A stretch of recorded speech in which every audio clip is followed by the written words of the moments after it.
Bismillahirrahmanirrahim, wa salatu wa salamu ala maulana rasoulillah.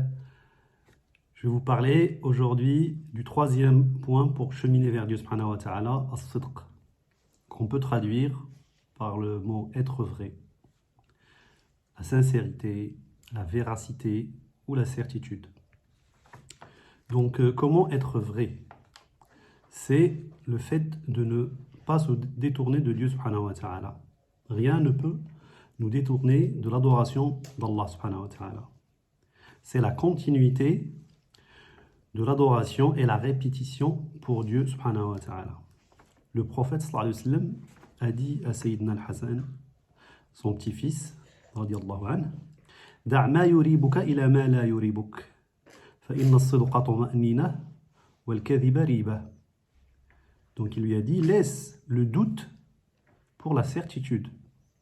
Car la certitude est un apaisement pour le cœur et le mensonge, et c'est le doute qui va ou la méfiance qui va te perturber.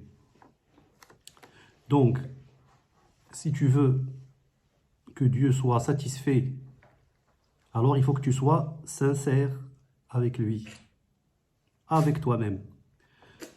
On peut être sincère dans ses paroles, dans la parole. On peut être aussi sincère dans son engagement, dans le pacte qu'on donne à Dieu subhanahu wa ta'ala. Il faut qu'on soit sincère dans l'adoration, et c'est la soumission à Dieu, al-ubudiyya. Donc les savants nous ont parlé de plusieurs points pour expliquer c'est quoi sidq, être vrai. Le premier point, c'est croire en Dieu subhanahu wa ta'ala. Le deuxième point, croire en la vie dernière. Le troisième point, c'est avoir une bonne intention de Dieu et des croyants et être sincère. Quatrième point, c'est dire la vérité. Cinquième, c'est faire un acte de vigilance et de bonne conscience. Le cinquième point, c'est être sûr et respecter sa parole. Quand on donne une parole, il faut la tenir et la respecter. Le sixième point, c'est avoir un bon cœur. Donc il faut faire attention à son cœur. Pour être vrai, il faut faire attention à son cœur. Illa man ata Allah bi qalbin salim. Dieu n'accepte personne sauf s'il a un cœur sain. Il faut faire, septième point, faire l'exode. Alors, je vais m'arrêter quelques secondes sur l'exode. Souvent, on entend exode, c'est immigrer d'un pays vers un pays musulman. Mais le prophète, sallallahu alayhi wa sallam, quand il a fait l'exode, il l'a fait de la Mecque vers Médine. Et après, il a dit, après moi, c'est une exode avec l'intention. Donc, il faut faire l'exode de son ego, de ses habitudes, de ses mauvaises actions.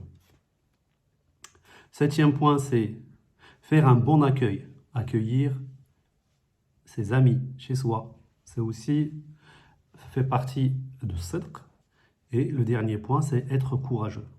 Faire un acte de courage. Quand on a un problème, ben là, il faut montrer vraiment ses qualités de croyant. Je clôture par un verset coranique où Dieu subhanahu wa ta'ala nous dit « Ya ayyuhalladhina amanu taqullaha wa kunu ma'as sadiqin » Donc Dieu subhanahu wa ta'ala nous dit « Oh, vous qui avez cru, craignez Allah et soyez avec les sincères et les véridiques. » Donc, c'est une obligation, il faut qu'on soit sincère, il faut qu'on soit aussi avec les sincères et les véridiques. Donc, chers frères et chères sœurs, ce sujet est très important. Il faut vraiment être vrai. Il faut chercher si on est vrai ou pas. Donc, le contraire d'être vrai, c'est être faux. Si on est faux, on est loin de toute chose. Donc, le premier point, on a dit pour cheminer, c'était la bonne compagnie. Le deuxième point, c'était le rappel, le dhikr, l'invocation. Et le troisième point, c'est sidq, qui est être vrai, la sincérité, la véracité, la certitude. Et la prochaine fois, on parlera du quatrième point pour cheminer vers Dieu. Et je vous dis à très bientôt. Salam alaikum wa rahmatullahi wa barakatuh.